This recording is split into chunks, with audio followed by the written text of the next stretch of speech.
Once upon a midnight dreary, while I pondered, weak and weary, over many a quaint and curious volume of forgotten lore, while I nodded, nearly napping, suddenly there came a tapping, as of someone gently rapping at my chamber door. 'Tis some visitor, I muttered, tapping at my chamber door. Only this, and nothing more. Distinctly I remember it was in the bleak December, and each separate dying ember wrought its ghost upon the floor. Eagerly I wished the morrow, vainly had sought to borrow from my books a seas of sorrow, sorrow for the lost Lenore, for the rare and radiant maiden whom the angels named Lenore, nameless here forevermore. And the silken, sad, uncertain rustling of each purple curtain thrilled me, filled me with fantastic terrors never felt before, so that now to still the beating of my heart I stood repeating, 'tis some visitor entreating entrance at my chamber door, some late visitor entreating entrance at my chamber door. This it is, and nothing more. Presently my soul grew stronger, hesitating then no longer. "Sir," said I, "oh madam, truly your forgiveness I implore. But the fact is I was napping, and so gently you came rapping, and so faintly you came tapping at my chamber door, that I scarce was sure I heard you. Here I opened wide the door. Darkness there, and nothing more." Deep into the darkness peering, long I stood there wondering, fearing, doubting, dreaming dreams no mortals ever dared to dream before. But the silence was unbroken, and the stillness gave no token, and the only word there spoken was the whispered word, Lenore. This I whispered, and an echo murmured back the word, Lenore. Merely this, and nothing more. Back into the chamber turning, all my soul within me burning. Soon again I heard a tapping, something louder than before. "Surely," said I, "surely that is something at my window lattice. Let me see then what thereat is, and this mystery explore. Let my heart be still a moment, and this mystery explore. 'Tis the wind, and nothing more." Open here I flung the shutter, when with many a flirt and flutter, in there stepped a stately raven of the saintly days of yore. Not the least obeisance made he, not a minute stopped or stayed he, but with mien of lord or lady, perched above my chamber door, perched upon a bust of Pallas just above my chamber door, perched and sat, and nothing more. Then the ebony bird beguiling my sad fancy into smiling, by the grave and stern decorum of the countenance it wore. "Though thy crest be shorn and shaven, thou," I said, "art sure no craven, ghastly grim, an ancient raven, wandering from the nightly shore. Tell me what thy lordly name is on the night's Plutonian shore." Quoth the raven, "Nevermore." Much I marveled this ungainly fowl to hear discourse so plainly, though its answer little meaning, little relevancy bore. For we cannot help agreeing that no living human being ever yet was blessed with seeing bird above his chamber door, bird or beast upon the sculpture bust above his chamber door, with such name as Nevermore.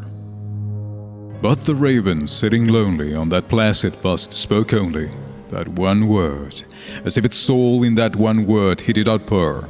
Nothing further than he uttered, not a feather than he fluttered, till I scarcely more than muttered, "Other friends have flown before. On the morrow he will leave me, as my hopes have flown before." Then the bird said, "Nevermore." Startled at the stillness broken by replies so aptly spoken, "Doubtless," said I, "what it utters is its only stock and store, caught from some unhappy master whom unmerciful disaster follow fast and follow faster, till his songs one burden bore, till the dirges of his hope that melancholy burden bore, of never, nevermore." But the raven still beguiling all my sad soul into smiling, straight I wheeled a cushioned seat in front of bird and bust and door. Then upon the velvet sinking, I betook myself to linking fancy onto fancy, thinking what this ominous bird of yore, what the scream, ungainly, ghastly, gaunt and ominous bird of yore, meant in croaking, "Nevermore." This I sat engaged in guessing, but no syllable expressing to the fowl whose fiery eyes now burnt into my bosom's core. This and more I sat divining, with my head at ease reclining, on the cushion's velvet lining that the lamplight gloated over, but whose velvet violet lining with the lamplight gloating over she shall press nevermore.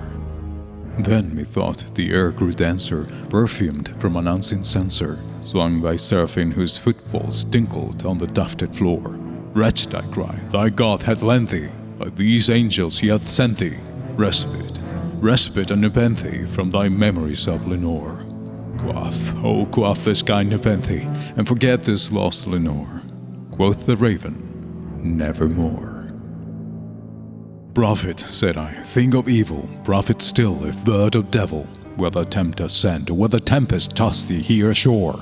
Desolate yet undaunted, on this desert land enchanted, on this home by horror haunted, tell me truly, I implore, is there balm in Gilead? Tell me, I implore. Quoth the raven, nevermore. Prophet, said I, think of evil, prophet still, if bird or devil, by the heaven that bends above us, by the God we both adore. Tell this soul with sorrow laden, if within the distant Aden, it shall clasp sainted maiden, whom the angels name Lenore. Clasp a rare and radiant maiden, whom the angels name Lenore. Quoth the raven, nevermore. Be that our sign of parting, bird of fiend, I shrieked upstarting, get thee back into the tempest and the night's Plutonian shore. Leave no black plume as a token of that lie thy soul has spoken. Leave my loneliness unbroken. Quit the bust above my door. Take thy beak from out my heart, and take thy form from off my door. Quoth the raven, nevermore. And the raven, never flitting, still is sitting, on the pallid bust of Pallas just above my chamber door.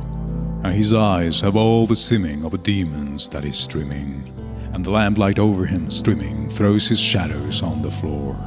And my soul from out that shadow that lies floating on the floor shall be lifted nevermore.